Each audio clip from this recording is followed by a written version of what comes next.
You know, there's something profoundly unsettling that happens in the narcissist's psyche when they realize they can never come back to you. And I want you to understand this not from a place of revenge or satisfaction, but from a place of deep psychological truth.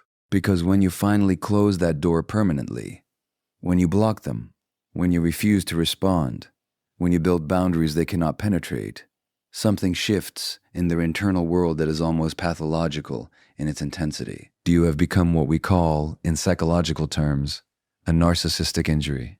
But not just any injury. You've become their greatest one. And here's what that really means. Every time they think of you now, you are not a person they miss or love, or even particularly remember with any genuine emotion.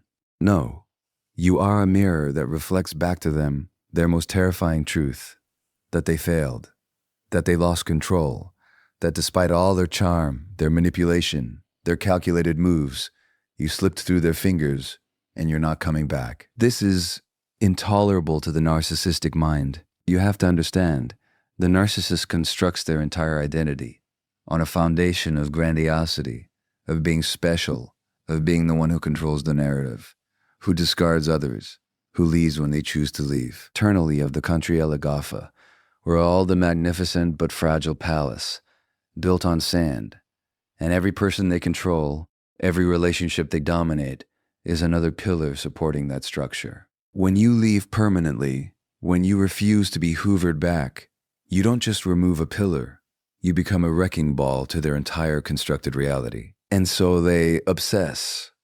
But let me be very clear about what this obsession is.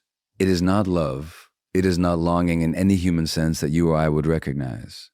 It is the obsession of someone who has lost a game they believed they were destined to win. You are the wound that will not heal, because healing would require them to acknowledge something their psyche simply cannot tolerate, that they were not enough, that their tactics failed, that you saw through them and chose yourself over them. This is why, paradoxically, the person who successfully escapes a narcissist often remains more present in the narcissist's mind than those who stayed, than those who continue to provide supply. The ones who stay confirm the narcissist's worldview. But you shattered it. And that shattering reverberates through everything they do going forward.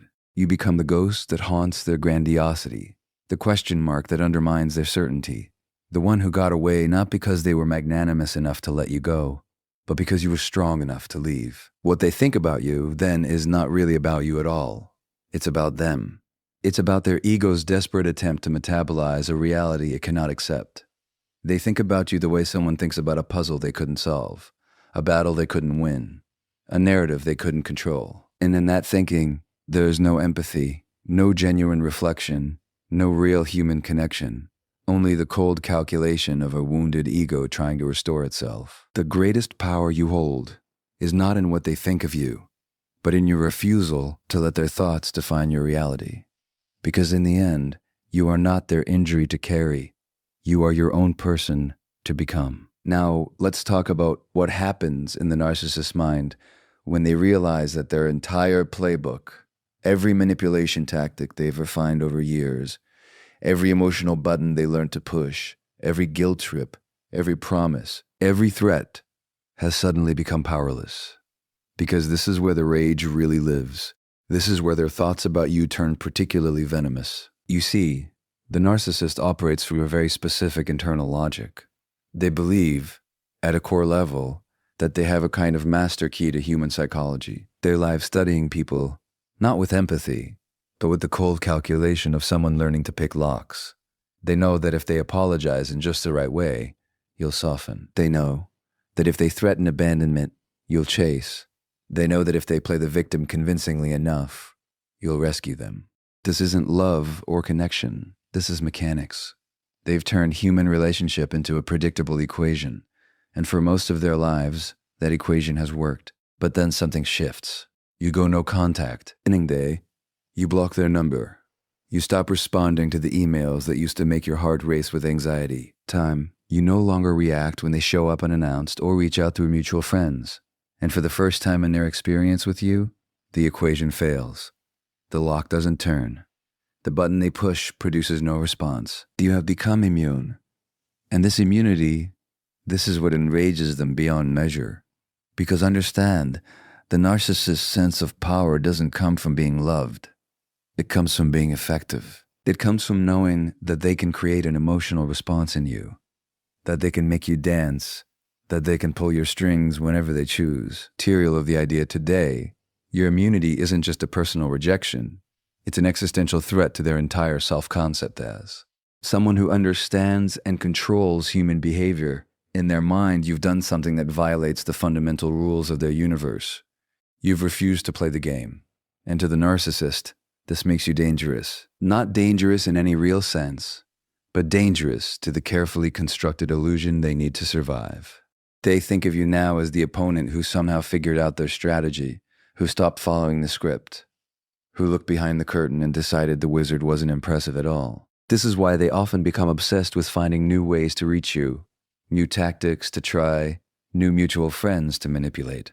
It's not because they miss you. It's because they cannot tolerate the idea that someone exists who is no longer susceptible to their influence. In their internal narrative, you've become the one who won by the simple act of refusing to continue playing. And for someone whose entire identity rests on winning, on controlling, on being the one who decides when things end, this is unforgivable.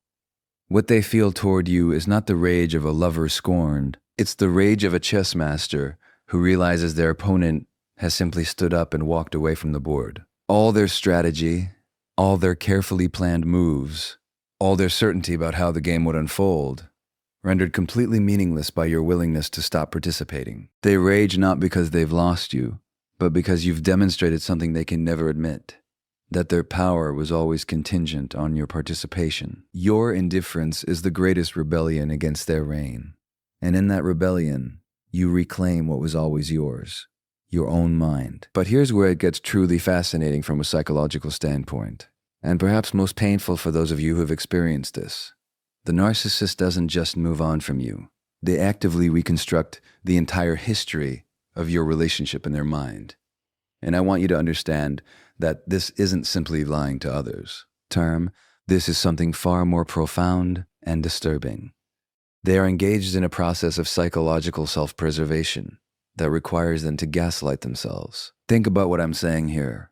The narcissist cannot hold two contradictory truths simultaneously: that they are special, superior, and blameless, and that they behaved in ways that drove someone away. These two realities cannot coexist in their psyche without causing what we call cognitive dissonance, a psychological discomfort so intense that the mind will do almost anything to resolve it. And the narcissist's mind resolves it by rewriting history itself. In their new narrative, you become the unstable one, the irrational one, the abuser, even. Every moment of your legitimate anger at their mistreatment becomes evidence of your instability. Every boundary you set becomes proof of your cruelty. Every time you ask for basic respect or honesty becomes reframed as your unreasonable demands. They take the entire relationship and run it through a filter that inverts reality. And what emerges is a story in which they were the victim of your dysfunction, your manipulation, your inadequacy. And here's what's so insidious about this process. They genuinely begin to believe it. This isn't conscious deception in the way we typically understand it. The narcissist's false self, that grandiose, perfect image they've constructed, cannot survive contact with the truth of their own behavior. So the psyche does what it must to survive. It reconstructs the past in a way that protects the false self from collapse. You didn't leave because they were abusive. You left because you were damaged. They didn't fail. You were simply incapable of appreciating them. The relationship did. To end because of their cruelty. It ended because of your flaws. This is why if you ever hear what the narcissist says about you after you're gone, it can be so shocking, so disorienting. Tell stories about you that bear no resemblance to reality. They describe a version of you that you don't recognize, and they do it with such conviction that others often believe them, because they believe it themselves. They've has to believe it. The alternative, accepting responsibility, acknowledging their own destructive patterns, facing the reality of who they are beneath the mask, is simply not available to them. It would mean psychological annihilation. So they think of you now through this distorted lens. Every time they tell someone else the revised history of your relationship, they're also telling it to themselves, reinforcing the false narrative, cementing it deeper into their psyche. Time, you become the villain in a story they've written to save themselves from the unbearable truth of their own emptiness. And the tragedy is not just what they've done to your reputation, but what they've done to their own capacity for growth, for change, for genuine self-reflection. When someone must rewrite the past to protect their present, they forfeit their future. Turiel, the narcissist's greatest prison is not the one you escaped from. It's the one they're building in their own mind, brick by distorted brick. 10 test. Now I need to share something with you that might be difficult to hear, but it's essential to understanding the narcissist's psychology. When they think about you after you've left and they can never come back, they don't experience your absence the way a healthy person experiences loss. They don't think, I miss who they were as a person. They don't reflect on your laugh, your kindness, your particular way of seeing the world. No, what they experience is closer to what's so. Many one feels when a possession has been stolen from them. You are not a person who made a choice. You are property that escaped. Let me explain what I mean by this, because it goes to the heart of how the narcissistic mind conceptualizes relationships. For most of us, love involves recognizing the other person as a separate, autonomous human being, with their own inner world, their own needs, their own right to choose. There's a philosophical concept called I-thou versus I-it relationships, articulated by Martin Buber. In an I-thou relationship, we encounter the other as a full person. In an I-it relationship, we relate to them as an object, a thing to be used. The narcissist lives almost entirely in the realm of I-it. They cannot sustain genuine I-thou, relating because that would require them to decenter themselves, to truly see you as real in the way they experience themselves as real. And this is beyond their psychological capacity. So when you were with them, you were not their partner in any authentic sense. You were their supply, their mirror, their appliance, something that existed to fulfill a function in their internal economy. And when you leave, what they mourn is not you. What they mourn is the function you served. They think about you the way someone thinks about a phone that stopped working, a car that won't start, a tool that broke. There's frustration, yes. There's a sense of loss. But it's not the loss of relationship. It's the loss of utility. How did I lose control of what was mine? How did this object that was supposed to serve me suddenly develop its own will and walk away? This is why the hoovering attempts, when they come, feel so hollow, so transactional, because they are. The narcissist isn't reaching out because they've had some profound realization about your worth as a human being. They're reaching out because they want their appliance back. They want the thing that reflected their greatness, that absorbed their toxicity, that provided them with the emotional supply they need to maintain their false self. When they say, I miss you, what they actually mean is, I miss what you did for me. And here's the painful truth. They will often replace you fairly quickly with someone else who can serve the same function. Because in their mind, you were never irreplaceable as a person. You were replaceable as a role. This is why they can move from relationship to relationship with such apparent ease, why they can seem deeply invested one day and completely indifferent the next. They're not attached to people. They're attached to the narcissistic supply that people provide. Understanding this, truly understanding that you were never seen as fully human by them, is both devastating and liberating. Devastating because it means the relationship you thought you had never really existed. Liberating because it means their loss of you has nothing to do with your worth. To you were never their possession to lose. You were always your own person to reclaim. Now, I want to take you deeper into the narcissist's internal world, because what happens behind the scenes is almost clinical in its coldness. While you might imagine them pining for you, missing the connection you shared, longing for reconciliation, the reality is far more calculated. The narcissist is running a cost-benefit analysis. And you need to understand this because it reveals the transactional nature of how they experience relationships. In their mind, there are two competing forces at war. On one side, there's the narcissistic supply. You provided the attention, the validation, the emotional energy you gave them, the way you made them feel powerful and desired and central to someone's universe. That supply has value to them. 10, you're being rude. They're false self-inflated, the substance they need to maintain the illusion of their own grandiosity. And some part of them recognizes that you provided high-quality supply. You cared deeply. You tried hard. You gave them your authentic self. But on the other side of this internal equation sits something even more precious to the narcissist than supply: their pride, their image, their ego. And here's what you must understand.